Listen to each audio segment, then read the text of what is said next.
Hey guys, you can tell this looks a little different than normal for us. Yes. But we have found ourselves in a season of traveling. Yes. And we thought, what can we do with 8 to 10 hours on the road? Yes, a lot. Yes. So we've decided to upload car talks.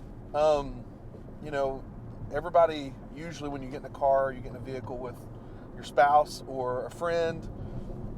If you're not alone, if you're alone, you're probably listening to podcasts or... Yeah, you're listening to the Biblos Network. Yeah, or Audible books or whatever. But when you're with somebody, you do some talking. That's right. And so we thought it would be cool if we let you guys in on some of the things we talk about. And so we've meandered around conversations today, and so we found one that we think would be interesting to talk about. Yes. And that is the emotionally healthy leader. Yes. Specifically, emotionally intelligent leader. That's what it is. Yes. Sorry, I'm driving and I'm tired. It was emotionally intelligent. Yes. Well, we were threading along there's there. been a lot of thoughts. A lot of thoughts, a lot of discussions already on this road trip. Because, you guys, we were going to actually record earlier, but our son was in the back, and every few minutes he would let out a high-pitched scream. And so, we didn't want you to think we were torturing our children. So. Yeah, so we waited. Yeah. Yes. So my wife found a really interesting, is it a description? Yeah, well, it was actually a article from Harvard that was talking about emotional intelligence. Was it Harvard Business Review, right? Yeah, either it was the review or it was the business school that put out this article. Cool. And it was talking about that in the business world, that emotional intelligence. If you have emotional intelligence, that is 90%, that makes you 90% more likely to surpass your working counterparts. Yeah, and there's a reason for that. One of the things that you'll find, and this is mainly, I don't know that there is research out there to back this up, but from personal experience, I can tell you that I have met people that have high levels of IQ, yes, but low levels of EQ. So their intellectual quotient or their level of intelligence is high, but their emotional quotient or emotional intelligence is low, and that is fairly common. Yes. But the leaders who have high IQ and high EQ are ones that surpass, as my wife said, their peers. And those will be individuals that you'll find that are charismatic, that are leaders that connect well with their employees, that not just knowing how to run a business, they know how to connect with those within an organization. And in the church, it's the same way. It's pastors that are not just able to preach, that are not just anointed of God, that are not just great leaders or administrators, but also are in touch with those that they lead as far as an emotional level. Right. Well, because for some of you that may be listening and you're not sure exactly what we mean by emotional intelligence, that means to be able to manage, to be aware of your own emotions. Right. But it doesn't just stop there. It's also being aware of the emotions of others. Yeah. So sometimes you'll find, and I see this a lot in counseling, is that... Big turn. I see this a lot in counseling, is that sometimes people will be so aware of others' emotions that they don't realize they're taking on others' emotions because they're not aware of their own emotions. So they just let others' emotions kind of dictate what they're doing. Does that make sense? Yeah, it does. So emotional intelligence is two parts. It's personal and external, internal, external. And it looks at not only are you able to understand yourself emotionally, but you're able to understand others emotionally too. Yeah, and some people are really good at managing and being aware of their own emotions, but then when it comes to other people, they have no idea what other people may be thinking or feeling. And you'll see that because these people tend to proverbially put their foot in their mouth a lot. Yeah, yes, right. So you'll find that these people don't quite understand how they come across. Yes. And we've all met people like that, well, I was just saying what I was thinking, or I was just saying what I was feeling, or I was just trying to explain X, Y, or Z. And there's usually a disconnect between what they're saying and how the person receives it. Because what we say is just as much a factor in our relationships as how people receive it. So it's important that we understand that what we say is not the only thing that matters, but also how people receive what we're saying. That's right. So maybe let's talk about a little bit the self-awareness portion of emotional intelligence. Now, we've touched on this before in previous podcasts, but not at this level of in depth. Yeah. So self-awareness, what do you think that it means to you to be self-aware, especially as a leader? What do you think that looks like? You're asking me a question. I was not emotionally prepared for this. this. Do you want me to start? No, it's okay. Okay. So ask the question one more time. Okay. So what do you think to you, what does, because we're talking about several pieces of this emotional intelligence. Right. What do you think that self-awareness looks like for you? What does it look like for a leader to be self-aware? Yeah. So I think self-aware, when we think self-aware, we think people that are in touch with their emotions. Sure. And I think that's a very sissified way of saying it. I don't want to put it like that. There's manly men, strong people that are emotionally self-aware. And self-awareness is the ability to look at self and understand how certain situations, how certain people or relational interactions will affect you. Yes. Self-awareness will look at like for me, for instance, my self-awareness comes in when I'm tired. I tend to be more insecure than any other moment. Sure. So I manage interactions when I'm tired because I'm self-aware that, hey, this could be a moment where I'm triggered. And not just that, so self-awareness not only looks at how I'm feeling in the moment, but self-awareness is understanding how what I'm saying is making people feel. That's right. I had a member of our church not too long ago who is a retired pastor, and he said something to me that stuck with me, and I found out it came from Napoleon later. And he talked about how that I could share, this is not to lift me up, I just thought this was an interesting analogy, is that I can share hard things, but it comes across not so hard. And he said, the words he said was, an iron fist and a velvet glove.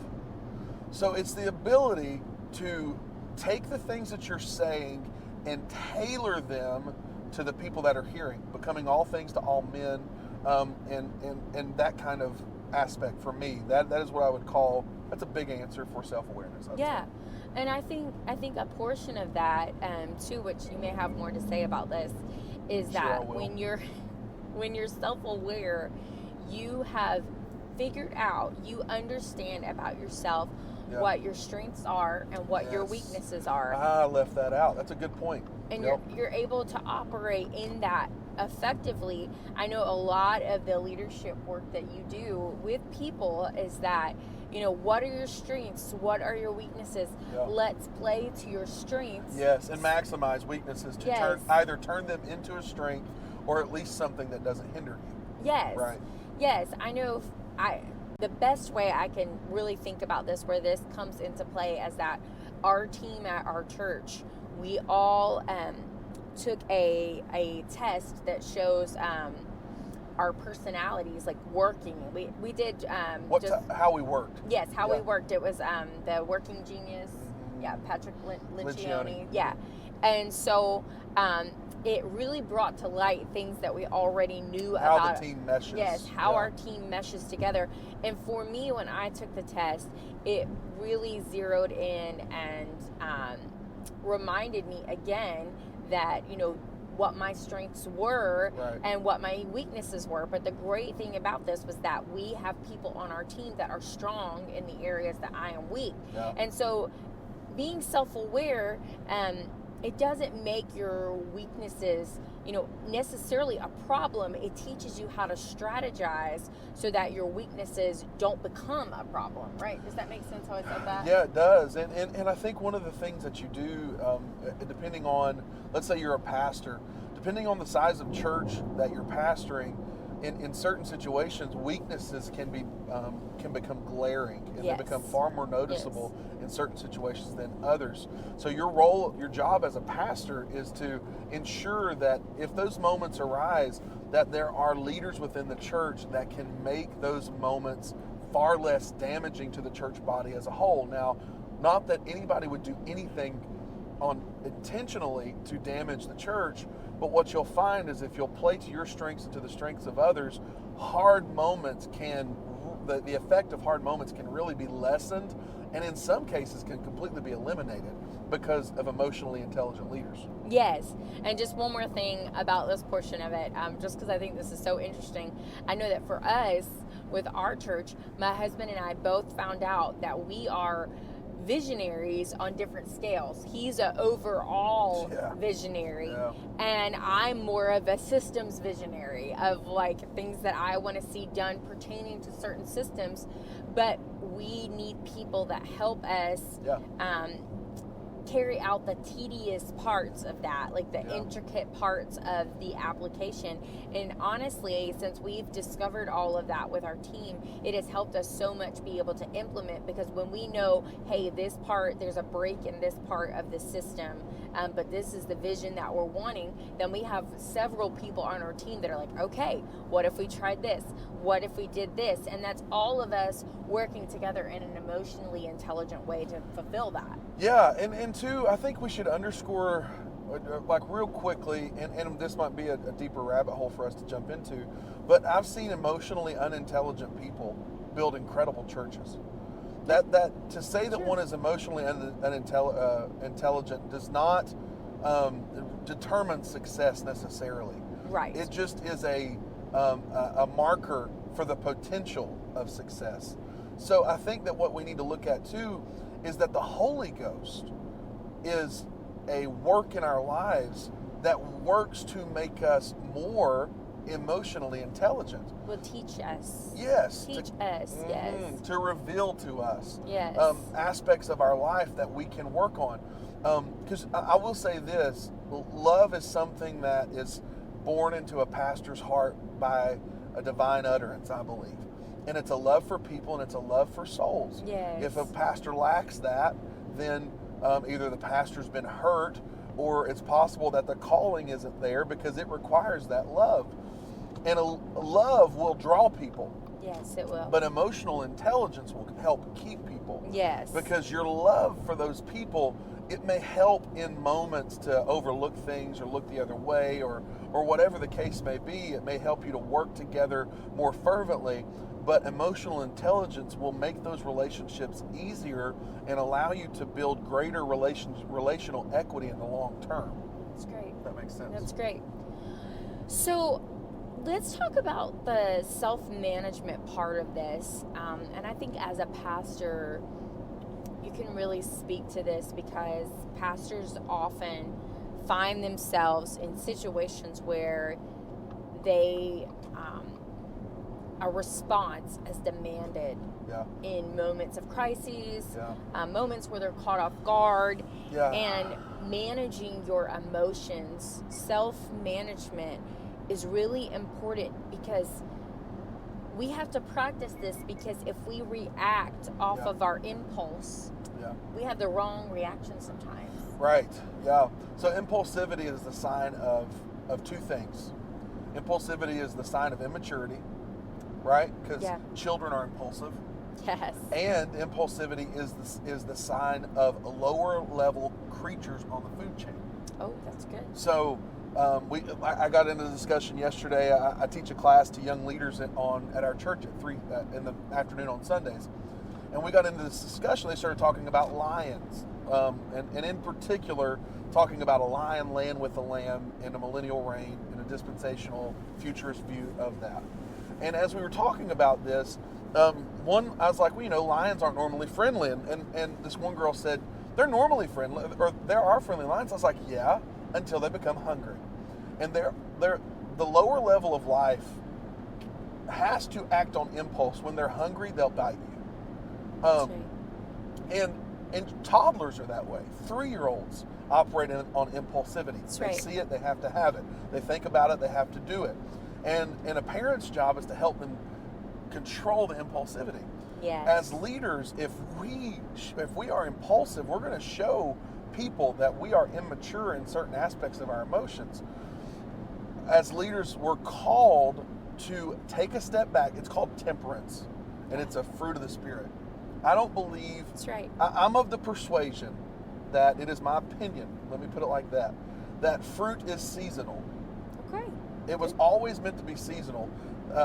Fruit growing year-round like we know it today is not a natural part of nature. Right. It is seasonal, and there's Yes. different seasons on different sides of the planet. Now, Right.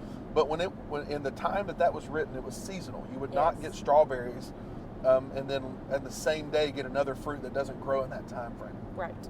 So, you have to allow the fruit of the Spirit to flourish in your life, and temperance is one of those things. Yes. And there's two things that I think about. One is you have to have the ability to intelligently step away from a situation Yes. if you are impulsive. Yes. Most every situation you'll find yourself in as a pastor, there is only rare exceptions where you are demanded to have an answer right then. That's right. Almost every situation, time can be given for thought, for Yes. prayer, for reflection, and for seeking out wisdom, because that's Yes. also very important. Yes. But I think that what we have to do is we have to allow ourselves to be emotionally intelligent in such a way we don't have a meeting when we're angry. Right. We don't talk about a specific subject when we're severely hurt. Yes.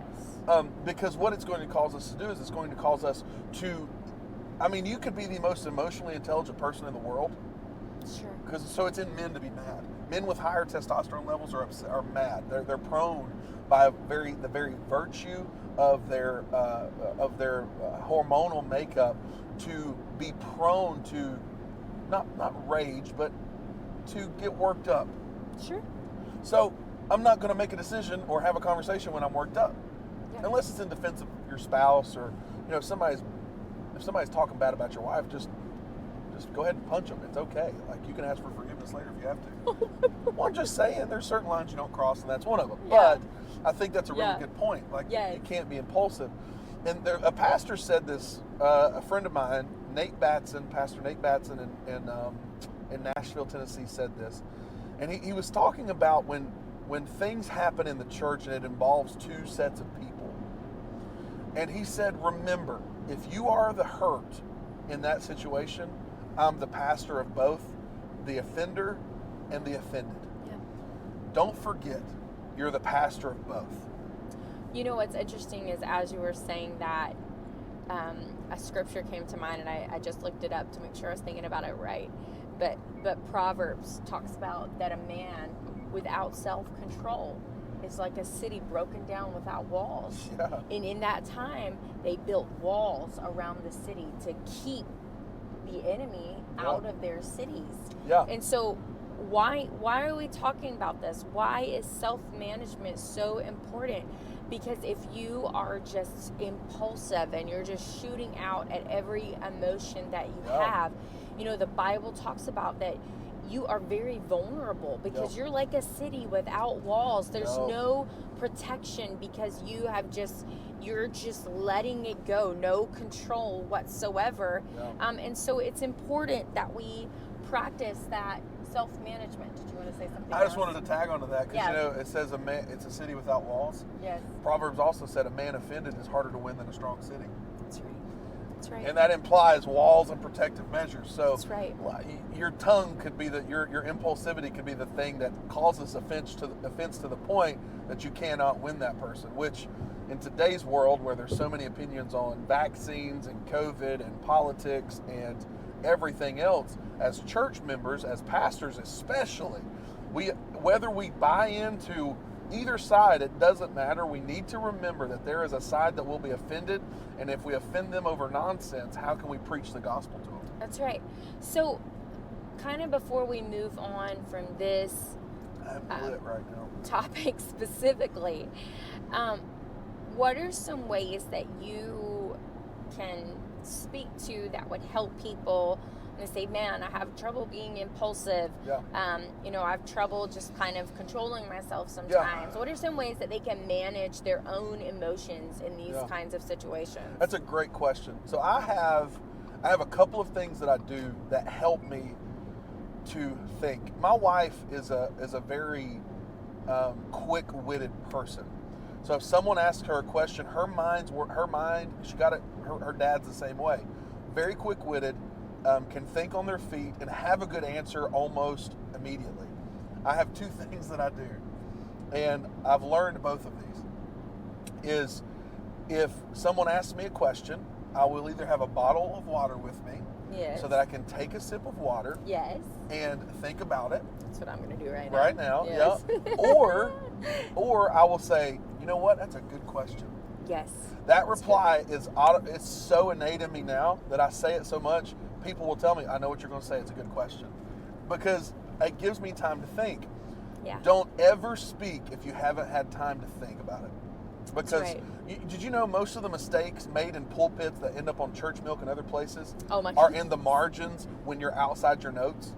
Yes, absolutely. It's the off-the-cuff comments that kill people. Or the moments when, and I've seen this, and I'm not picking on anybody that's been on church milk, but you've gotten up and something has ticked you off. Yeah, and you're going up there rage monster. You have just gone off on somebody. Yeah. And, it really, and the thing about those sites is it's just a small context of who you are as a person. Yeah, it's a microcosm of your ministry. But I think that it teaches us that, we need self-management in those moments. Just because we're ticked off, we don't use our pulpit to just go off on everybody. Yeah, because then that moves into the bully pulpit, and that's not what we want. Yes. And I think, when you're thinking about that, I like to do this. I like to reflect. And one of the things I'll say, one of the ways I reflect is, okay, I feel this way. What makes me feel that way? Right. Look at external stimuli. That's right. Lack of sleep, poor diet. Yes. Like high levels of stress, which we all know in ministry that's going to happen. Or heavy in workload. life. Heavy workload. Heavy workload. Yes. So what external factors play into that? And then there's another thing, and I think it's used in anger management. A counselor friend of mine told me about this. Could you remember the steps off the top of your head? Like, what about this is making me angry? Right. Can you remember those? I don't remember like the steps specifically, but yes, what about this is making me angry? And a lot of times I've had a lot of clients who are triggered by a situation. Right. And the reason why they are is because they start reacting emotionally. Right. And the reason why they are is because something about that situation reminds them of something that has happened previously. And so their emotions are actually taking over. Yeah. And they're reacting before the situation has even had a chance to play out, or the person doesn't even resemble the situation that happened previously. It's the cat chasing its tail. It's the internal dialogue. Yes, that's a downward spiral. That's right. And what we do is we create intent before we know it. We create situations before we're aware of all the details. And we do those things, and the next thing we know, we have a full narrative built in our mind. And I'll be honest with you, the vast majority of the times that's happened, it's very rare that it's 100% correct. I think part of that self-management, self-awareness is that you, all of us, we have to recognize when we're spiraling. Right. That's very important. We have to stop. If you tend to go toward a negative mindset, you need to say, man, I'm being just super negative right now. I'm going to table this internal dialogue right now. I'm going to come back to it later. Yeah. And too, one of the things that I like to, Adam and Carissa told me this, and for the life of me, I cannot remember who the Greek philosopher was that said it, but it's a principle that we even think about outside of philosophy, and it's the nature of things. There was an issue that came up a couple years ago, and my wife was talking to me about it. It was somebody posted something on Instagram, and what had happened was a couple people in our leadership saw this and began to spiral. Do you remember what I'm talking about? I think so. It was an individual in our church, and they began, oh, that person must be hurt, or that person must be offended, or that person must be upset. And I was like, well, why don't we pause and let's think about the nature of that person. It is not in the thread of their character to do something like that. Does that make sense? Because like whenever you're approaching something, think about the nature of that person if you know enough about them, and say, is it in their nature? Is it in their line, their previous history to make moves like that? And if it is, then maybe you can justify conclusions. But if it's an event that their actions, their body of work, if you will, does not align with what you're thinking, then maybe there's cause to take a pause and reconsider. So when we talk about social awareness, and what we mean by that is recognizing others' emotions and the dynamics at play inside of a group of people. Right. What do you think that means when you're coming into a situation? What does it look like to, I've heard people call it like reading the room. Like, what does it look like to do that? How is that helpful? That's a good question. Is that in there? Yeah. That really is a good question. To read the room, you have to be kind of aware. What is the purpose of you being there? Right? So what is the context of your being in that room in the first place? Are there leaders that have put an event, like we're headed to an event right now, and we know that when we walk into this room that there are two individual leaders in particular that have put this on. So we know going in, they made the schedule, they put this together. Reading the room says, before I even get there, I know that they are going to be directing this week. So we automatically give ourselves over to that. We look at people, their body language, their facial expressions. It's kind of like, we call it, got something in my eye, but you call it like social inept, somebody being socially inept, where they can't read body language cues of uncomfortableness or sadness, right, or different things of that nature. So that's one of the aspects of reading the room. And I think one of the biggest things is whenever you walk into a room and you try to read the room, see how everything is, try to find somebody, this is kind of a random thought, but find somebody you're already connected with, if possible. Strike up a conversation with them. Is this kind of what you were asking, or is this different? I think I think it's on top. Practical ways? Yeah, Okay. Yes, and then when you get finished, I'm going to give some practical social cues. Okay. So find a person you have connected with in the past and approach them. One of the biggest mistakes you can make whenever you enter into social situations is wait to be approached. That's a no-no. Sure. Because if you wait to be approached, you're asking to be heard. Because if you're the last one in the room, chances are people are already started mingling. Yep. Find somebody you know and connect with them. Hey, can I sit here? As John Deloney says, get over yourself and go talk to somebody. Or there's that. Because here's the thing too, not everybody is going to have the same level of social awareness as you. Some will have more, some will have less. Some people take themselves far too seriously and will just sit back and watch you flounder because they're like, oh, look at me. Sure. Well, and I think the key in that is it takes time to develop, and nobody is perfect at this, okay? Yeah, truly. But you've got to be in a mindset of being comfortable with yourself, just who you are, and I'm okay with that. Like, this is who I am, and like, I know some people feel intimidated going into social situations where I do too. Maybe they feel inferior to others for whatever reason that may be.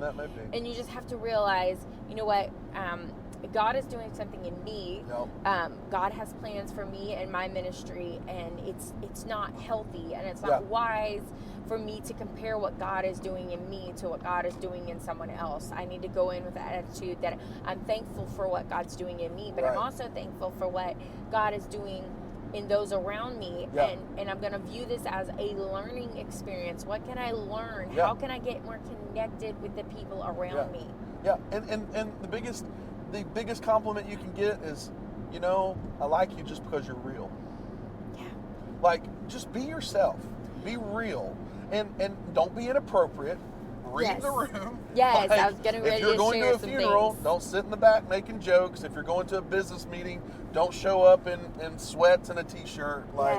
Yes. But when you Yes. go to those things, don't be afraid to be yourself. If they don't like you for you, you probably don't want to be friends with them anyway. Well, okay, so if you're going into social situations, sometimes we set ourselves up by going into those situations looking for affirmation. If we're feeling inferior going Yep. into the situation, Yep. we're looking for someone to reach out and affirm us. And when that doesn't happen, Yep. we set ourselves up to be hurt. Yep. So why don't you flip the script and say, I'm going to go into this situation and affirm others? Yep. And I think that's a setup for success, is that I'm going to be an encourager and an uplifter of others. One person I can think of that does that fantastic, and we've had him on this podcast, is Pastor Nate Whitley. Oh, He's yeah. such an encourager of other people, and when you talk to him, he just is lifting people up constantly, and that's a great skill to develop. Not just uplifting people, but promoting people. Promoting people. And then the other thing, I want to think of the best way to say this. I was sitting at a table with a bunch of musicians and singers one time, and I was probably the least talented person at the table. And I remember the person, I said something self-deprecating. And a leader, for better or for worse, that person, even wisdom can come from a donkey at times. The leader looked back and said, you don't have to be self-deprecating here. We're all confident in our own abilities. You can be confident in yours. When we thrive on affirmation, we're thriving on something that people that succeed don't even give each other. Yes. Successful people rarely throw affirmation back and forth. They just walk in that success, and it opens up circles. People don't I'm trying to think of a good way to put this, and I don't want to make anybody feel bad. I want you to know that you should walk confidently and boldly in what God has got you in. But if you are the type of person that constantly needs affirmation, then you're probably going to be the type of person that people don't want to be friends with anyway, because it's so much work to be in that relationship. Right. That sounds harsh, but it's true. Be the person that affirms, but be the person that's also okay if you're just having a conversation and there's no affirmation given anywhere.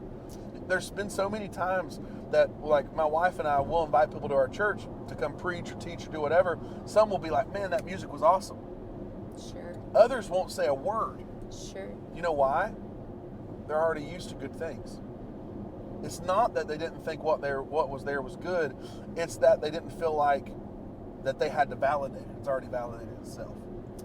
I don't know how I got there, but just two things I kind of wanted to share, and one of these is going to sound basic, but I've had this happen, and I'm sure you have too, is, look, social awareness. So one thing is, we don't make comments about people's appearance, okay? Unless you're being complimentary, don't make comments on their appearance. If you think they're pregnant, don't say anything, okay? Unless they specifically tell you. I personally had this happen to me. I had had my son, and I was at a conference, and I think I was carrying my son around. I can't even remember, pushing a stroller or something, and I was talking with someone, and they were like, when is your baby due? And I was like, oh my word. Like, I was just done with the conversation at that point. But they didn't mean anything by it. The thing was that they were not socially aware. So making comments about others' appearance, bringing up specific situations. Maybe that person went through a hard time. Maybe they went through a divorce. Maybe they went through, something with a child. Don't bring that up unless they bring that up. So proper approaches then. Yes. Would be like, yes. oh man, that looks awesome. Oh, that Yes. really looks good. Oh, you look very nice. Girls look very pretty tonight. Or, Yes. Or how are you doing? Yes. How are you doing? I've been Let them dictate. Yes. How, if you know someone recently, maybe their spouse left them, like, oh, it's great to see you. How are you doing? I've been looking forward to seeing you. Anything like that. Don't, where's your husband? I mean, there's just what happened. I mean, goodness gracious, I've seen people before and I've known they've been through a specific situation and I see them and they know they haven't seen me for a while, and literally you can pretty much call the look from a million miles away. They're like, please don't ask me any personal questions. Yeah. And that's tough for them. It's very traumatizing for them. You guys, and I feel like we shouldn't even have to say this, but we do. Even young couples that are married, and you go up and like, well, when are you guys gonna have kids?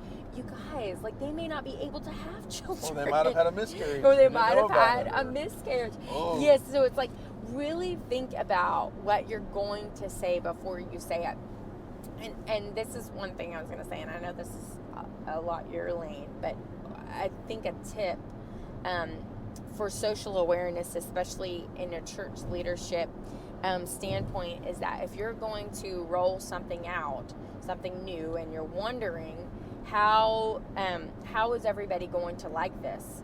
So I noticed that with our music team at church, we'll stand around together and pray, and a lot of times I'll start mentioning things that are going to be coming up, things happening at the church.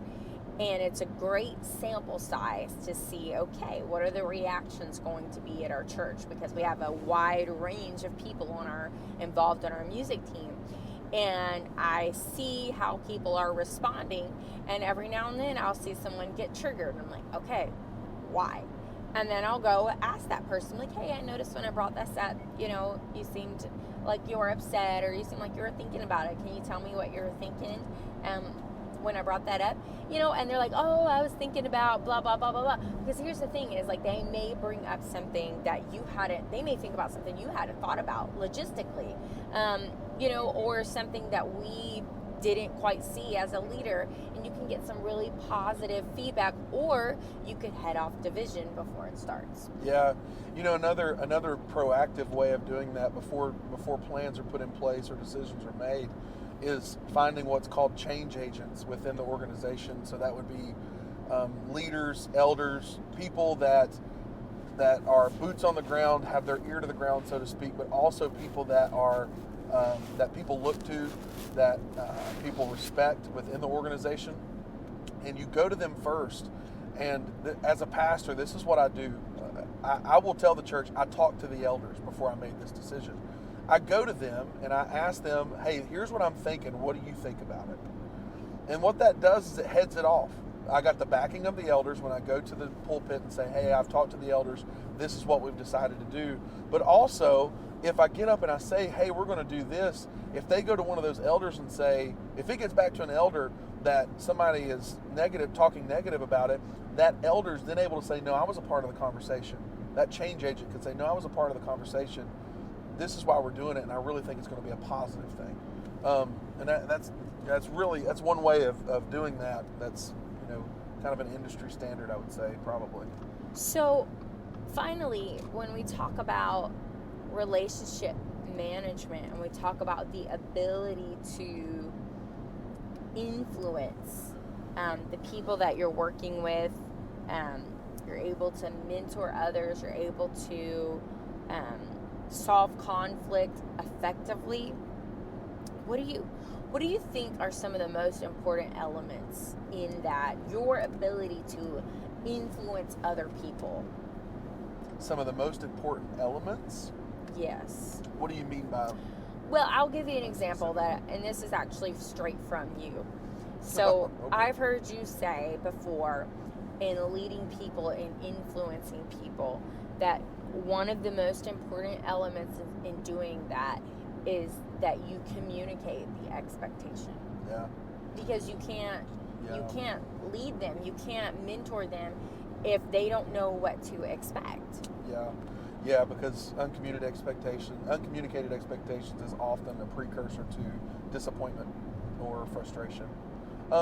That's a good question. So I think as leaders, when we're approaching change or we're approaching people that we're seeking to influence, or maybe leaders we're trying to develop and help grow, the primary, like the first thing I think of is example.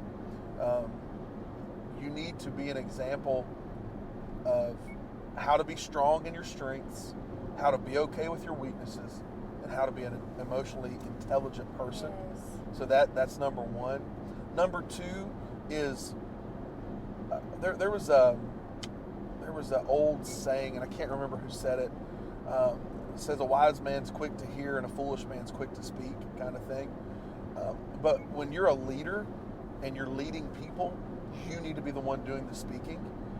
You need to be speaking into people's lives, not just communicating expectations, but maybe you see something that could be a hindrance in their life or could be a downfall in their leadership abilities or ministry. You need to communicate that to them, because if you don't, you may think you're protecting them, but chances are you're just protecting yourself from conflict because you hate conflict. You're not protecting them, you're harming them because you're not helping them grow. So you need to be able to tactfully and in a very wise way approach people's own weaknesses. And when you do that, make sure you approach a strength. You say, hey, you're really strong in this area. If we keep working here, this could be an area that you're really used in, but here's an area of weakness that we really need to work on. And then I think when it comes to leading people, one big thing is ask them. Hey, I heard somebody say this, it's so good. If you don't know what you can work on as a leader, ask those you're leading, because they can tell you. Like, ask and then listen to what they're saying. People are so afraid of feedback. Feedback is not criticism. Right. If it's done with the right spirit. Now, I don't want to just hear somebody complain. I want to hear constructive feedback.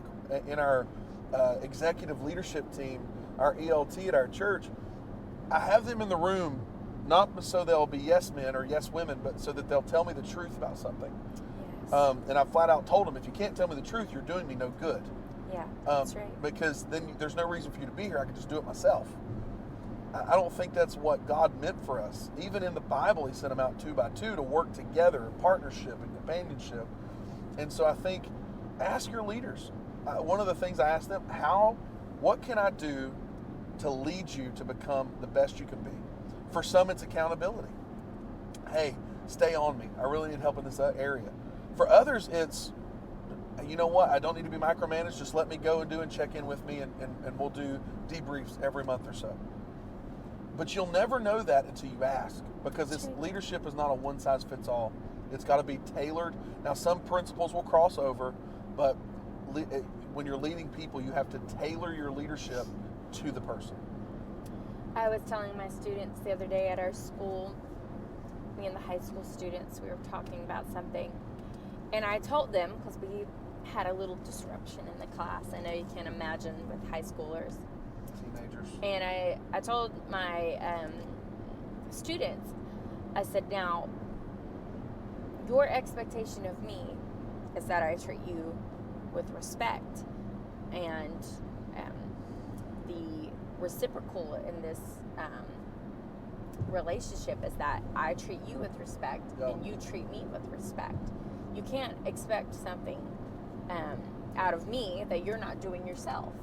And we have to be reciprocal in that. And I think when we're talking about relationship management, that what we're expecting out of others, that we're also expecting out of ourselves. If we're expecting respect, if we're expecting to be listened to, then I think it's important. You said we must lead by example. We have to demonstrate those things. We need to talk to our team with respect. We need to communicate clearly.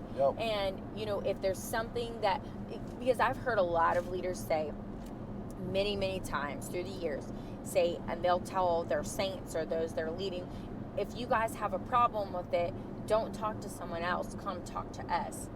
And so they tell people that, but then they don't show that. When they have a problem with someone on their team, they won't confront it. They won't say anything about it. Just have a healthy conversation. Yes, yes. And here's the thing is, a healthy conversation can sometimes be conflict. I think our view on conflict is sometimes skewed.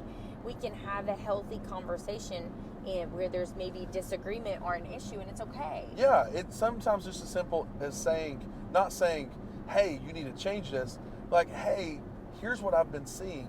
What's going on? Tell me what you think about that. Yes. Is that the right perspective? Yes. It's really that simple. Yeah. Like, it's not rocket science. You can make it that simple. Or even saying, like, is that the right perspective? But you could say, hey, what's your perspective on that? I've been thinking this. Tell me what. Tell me what you think. I know in counseling, I try not to ever assume that I know what people are about that word. What people are thinking. Yep. So sometimes if someone tells me something, if they're telling me something in counseling, and I'll say, well, it sounds like this, and is it because of this, and this? Is that right? You tell me if I'm wrong. Yeah. And sometimes they'll say, well, it's actually, or sometimes people will say, well, no, that's spot on. That's it. And so asking them, saying, what's going on here? What's your perspective? I'd love to hear your thoughts about this. I feel like you're not fully bought in. Is that just me, or have you been feeling that too? And listening to what they're saying. I think that those are elements, like what he talked about, that they're going to make your relationship successful long term. And when people know that you respect them, you care about them, you have empathy toward them, your ability to influence. My husband is very good at communicating with people, and so his influence is strong because he will communicate, and he's very kind when he's communicating, but he's direct. And I think that people appreciate that because they're not wondering how he feels. They know how he feels. It's the 3 C's of communication. It's correctly, I think. You make up your own C's. I'm trying to think about what the first C was. I know I think it's correctly. Concisely. Okay. So you don't use 5,000 words to say what you could say in 1,000. You'll lose people if you do that. So communicate correctly. So you got to give all the right details, all the right information. You don't want to put out any information. Don't put out what ifs, possibilities. You need to put out absolutes if possible. Things that you know to be true and sure. You need to communicate concisely, so don't put too much fluff in, and you need to communicate consistently or continuously. Good. Because the information that you're sharing, if it's important enough to share, then you might need to share it multiple times. And that's true in organizations, especially because you need to, like if it's values or vision, you want to communicate those things continuously. They need to be ever present and in front of people's mind. Does that mean you're saying it? No. It may mean that today it's a text, next week it's an email. It might be a big picture on the wall that has your vision and your values there, that when they walk by, they see it. Maybe if you do a podcast or you do a meeting, you start out talking about those things, so it's consistently. So I think those are the 3 C's I would say for communication. But I gotta be honest, we're running out of light, and I don't know what's gonna happen to this video if it gets any darker. I'm good. I think we covered it. I think we covered it all. This is our first, what are we calling it? Is it car conversations? Conversations in cars. Conversations in cars. Okay. Car conversations. Car convos. Do you guys have any good ideas? Convos in cars. I like that one better. Combos in cars? Combos in cars. With the Grizzles. Going to see a rebrand coming up too. We're trying to put everything together in a nice, pretty little package. And so think on these things maybe fading into the Grizzles. Hey, We love you guys. Yes, we're Thank thankful y'all for you. for listening. We love your feedback. We love it when you reach out to us on Instagram Yes. and give us your thoughts and share your opinions. Yeah. If you have any questions, you can text the word think to 910-600-0498. Send us your question. Let us know what you think. Yeah. Like and share this episode, and we're so thankful. Yes, and think about this too. If there's anything you want to hear discussed, let us know. Yeah. There's usually not a topic that's off limits, and if it is, we will tell you and tell you why it's off limits. But yeah, we like to hear back from you and kind of see where we can head. So we hope you enjoyed it. Hope the quality's good. I don't know what's going to happen, but we tried. So We'll see. All we can do is try. But don't forget, you have joined the Grizzles on the Biblos Network.